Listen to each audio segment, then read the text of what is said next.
So let me walk you through some thoughts I have. There's obviously no one right answer. One of them that's come up from a lot of my colleagues is that there's just a lot of hatred around Facebook, and there was a tinderbox sort of waiting to happen. Another one is that used sort of like all the wrong words to describe the study.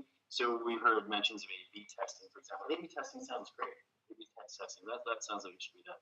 Experiments, it turns out for the public, that does not sound like it should be done, especially if it's on them.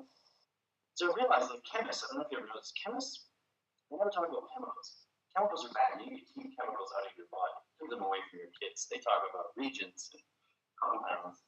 And in our case, talking about an experiment, emotional contagion, manipulation, we used all the words that were just really bad trigger words. And I think that was another aspect of it, some naive word choices.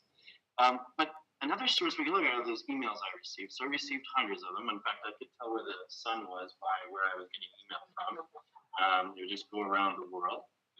A lot of the emails were from fellow academics, a lot from the humanities and education departments, and then a lot were from users. I'm going to separate out the academics, and I'm going to just show you a brief high-level analysis of the fan mail I received, and to be quite honest, it would be called hate mail, from users, to give you some insights into the themes of what actual users thought when they wrote me.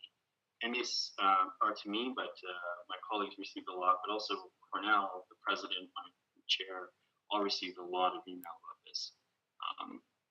First category is how dare you manipulate my newsfeed? A lot of emails were, how could you have manipulated my social world? And I think this really highlighted the fact that many people have no idea that the newsfeed is algorithmically curated and manipulated. Certainly that it's algorithmically curated. Most of them would have no idea that there are dozens, if not hundreds, of experiments taking place on the newsfeed at any given time already. The second theme that came out was exemplified by this quote: "My friend's dad just passed away, and if I was in this experiment, I'd never have known." And these emails really, I think, make clear that the newsfeed is important. I think I've known this as a researcher for a long time. It's part of what my message is when I give public talks. But it's very different from the way it's presented to the public in popular media, right? Newsfeed's trivial, and Twitter and social media is also what people had for breakfast. It's unimportant. And I think that's absolutely wrong. This 7-year-old invention of the newsfeed is now a really important part of people's lives, many people's lives.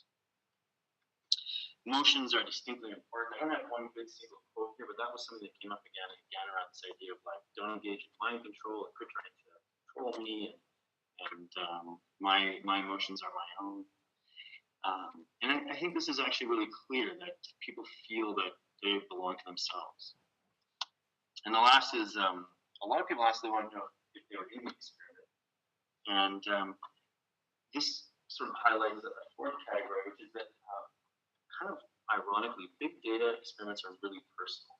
So when I run experiments in my lab, and my work is on deception and social media and technology, those are very sexy, so they get into the media a fair bit. And there's something like this, and part of it is, I think, when there's a study done in a lab on a hill, I think it's on a hill, or Cornell's on a hill in Ithaca, it's this abstract sort of thing that took place somewhere else. When there's a huge experiment done on a platform that almost everybody is on, it feels like it was you. And so a lot of it was, how could you mess with my stuff? How was I in it? And so that was something really surprising, that even though it's this much more abstract, big thing, it became much more personal for people.